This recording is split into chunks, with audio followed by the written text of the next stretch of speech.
Bom, pessoal, então vou lá apresentar um pouquinho aqui do trabalho e um pouco de todo o trabalho, né? Um pouquinho de mim também. Então, eu sou Fernando Itano, estou no programa de doutorado da, da Escola Politécnica, né, da USP, no Departamento de Engenharia Elétrica, e aí membro do Grupo Ícone, né? Que a gente já falou algumas vezes. Então, minhas áreas de interesse na pesquisa, redes neurais, algoritmos genéticos, parte de estatística, machine learning, e Data Science Analytics, meio que de uma forma geral. Eu sou bacharel em estatística, então fiz lá a estatística no IME, já faz um tempinho, né? Fiz também, assim como o Éder, né, essa pós de engenharia financeira na Poli, e foi lá também que eu conheci a parte de redes neurais, né, que foi, para mim foi um negócio bem legal, e inclusive a monografia foi nesse tema, né, então uma alternativa para a gente quantificar e gerenciar o risco legal. Na época eu estava trabalhando muito com ações cíveis, né, então vi aí uma oportunidade de fazer uma ponte, sob a orientação do professor Emílio, já naquela época, né? E atualmente estou como doutorando na Poli, então tem um trabalho aqui e tentando ajudar um pouco até do que o Leandro falou também um pouquinho antes, né, de como é que a gente consegue definir aí os hiperparâmetros, né, um negócio um pouco complicado. Então, a ideia aqui da tese é fazer uma geração automática de estruturas neurais utilizando técnicas de computação evolucionária, né? E é isso que eu vou falar um pouquinho aqui mais para frente, um pouco mais no detalhe. Tem dois artigos, né, que a gente já conseguiu publicar. Então, numa conferência que foi no WCCI do ano passado, né, o EDCNN, falando exatamente de como é que a gente consegue otimizar esses hiperparâmetros, né, de uma rede MLP usando o algoritmo genético, e um aí de 2019, que foi junto com o professor Emílio, o Miguel, que também está aqui, para a gente fazer um reconhecimento das ações em vídeo usando também uma rede neural, e tinha lá uma otimização dos hiperparâmetros usando um algoritmo genético também.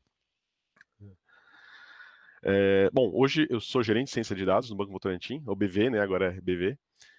Então a gente está lá responsável por um monte de ideias, né, trazer coisas novas para o pessoal, para a equipe de ciência de dados. Sou professor também, né? Tem uma escola que é a Predictive Analytics.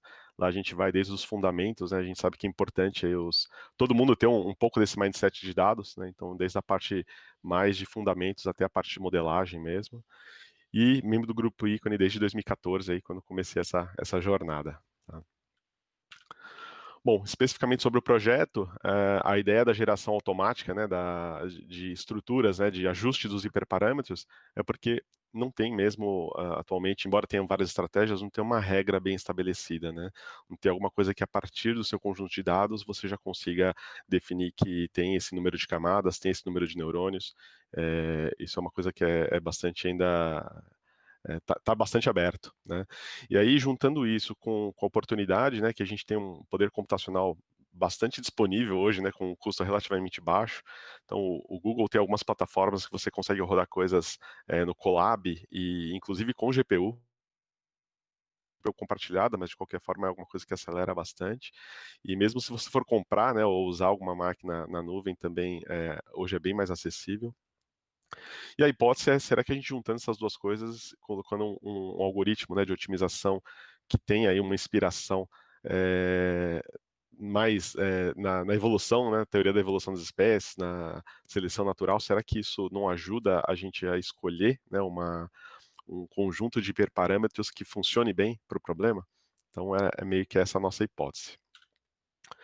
E aí a proposta, então, é desenvolver um método que gere automaticamente, né? A partir de um conjunto de dados, eu coloco lá alguns limites, né, de pesquisa, e aí o algoritmo por enquanto, é um algoritmo genético, né, mas eventualmente a gente pode fazer algumas outras explorações, mas ele mesmo vai tentar encontrar quais combinações, né, de hiperparâmetros são boas para cada conjunto de dados, né? Porque a gente também sabe que cada conjunto de dados é um conjunto de dados, ele vai ter características diferentes. Então, dificilmente a gente vai conseguir uma rede que resolve tudo. Tá? Então, a ideia é ter isso automático exatamente para não ter esse trabalho que hoje é muito artesanal, né, de ficar ajustando hiperparâmetros e acaba sendo bem trabalhoso. Bom, aí para dar um pouquinho do exemplo que, inclusive do que está nos artigos, né, o que a gente está otimizando A topologia, então a parte da estrutura mesmo da rede, né? Número de neurônios, número de camadas, número de neurônios por camada, função de ativação, a parte de inicialização dos pesos sinápticos, então teve uns resultados interessantes que, dependendo da distribuição que a gente usa para inicializar os pesos, tem uma diferença também na performance ou na convergência mais rápida. Os algoritmos, os hiperparâmetros de aprendizagem, né, e seja um método, seja um learning rate ou algum outro parâmetro que esteja relacionado com a aprendizagem. A regularização, inclusive eu vou depois conversar com o Éder também, porque de repente a gente consegue aqui fazer um ajuste para não ficar fazendo uma regularização só pelo algoritmo, né? Se a gente tiver alguma informação de um especialista, acaba ajudando também a rede. Então, todas essas características, né, elas ficam codificadas aqui num cromossomo, né, que é a representação da rede neural. E a gente tem, aí são várias redes, né, que a gente vai criando com características diferentes, e aí no fim a gente vê qual que é o desempenho de cada uma delas. Tá? As que as que apresentam o melhor desempenho, elas passam aí para a próxima geração, aquelas que têm um desempenho ruim, elas são substituídas por alguma combinação dessas, bem a grosso modo, né, e aí a gente vai fazendo isso por várias gerações até encontrar uma rede que tenha um bom desempenho. A gente fez alguns testes, né, em alguns conjuntos de dados que são públicos e inclusive foram usados também por outros trabalhos na nossa comparação. Então, tem a parte legal é que tem um benchmark, né, então a gente consegue fazer essa comparação. E a gente usou também um conjunto de dados não estruturados, que foi do artigo que eu, a gente fez, eu, Miguel e o professor Emílio, que é exatamente de reconhecer, né? Então, pela sequência de imagens, o que que essa pessoa está fazendo, né? Se ela está chutando, se ela está olhando o relógio. Então, tinha aqui uma parte de dado não estruturada também. Bom, os resultados que a gente teve por enquanto, né, resultados preliminares, mas a gente teve uma acurácia bastante grande, sempre olhando aqui o conjunto de validação e fazendo o teste estatístico, né, foi estatisticamente significante esse aumento na acurácia.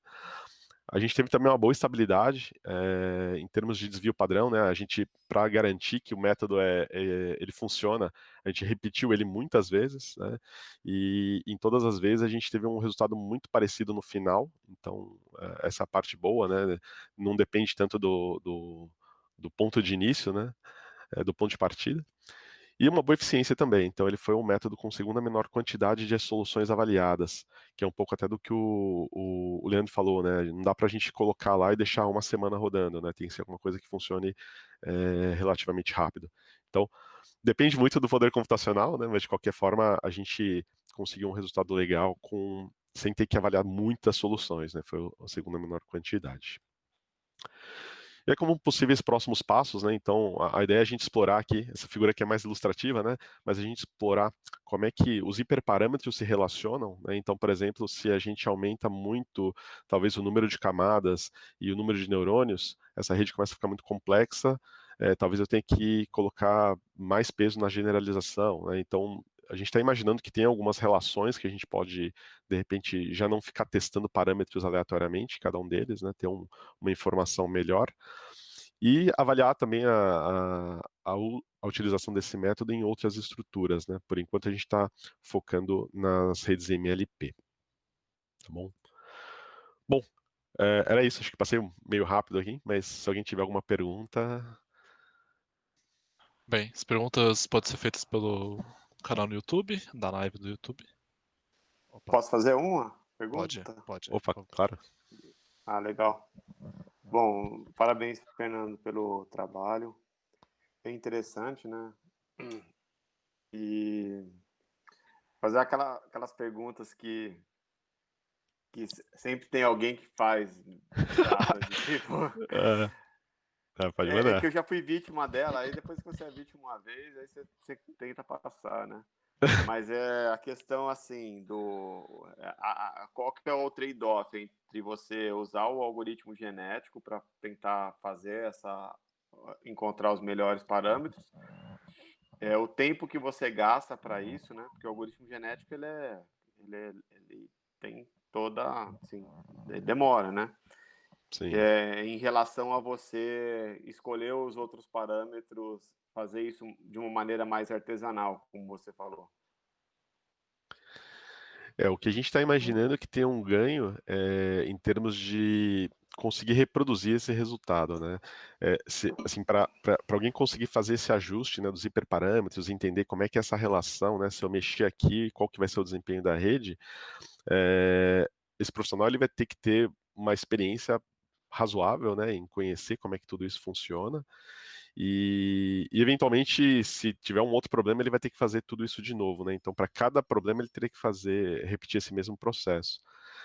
Colocando algum método que fosse mais automático, a gente está imaginando que teria aí um pouco tira um pouco da subjetividade, né? Dependendo da análise, né, que é feita por uma pessoa, e aí pessoas diferentes também vão chegar em soluções diferentes, né?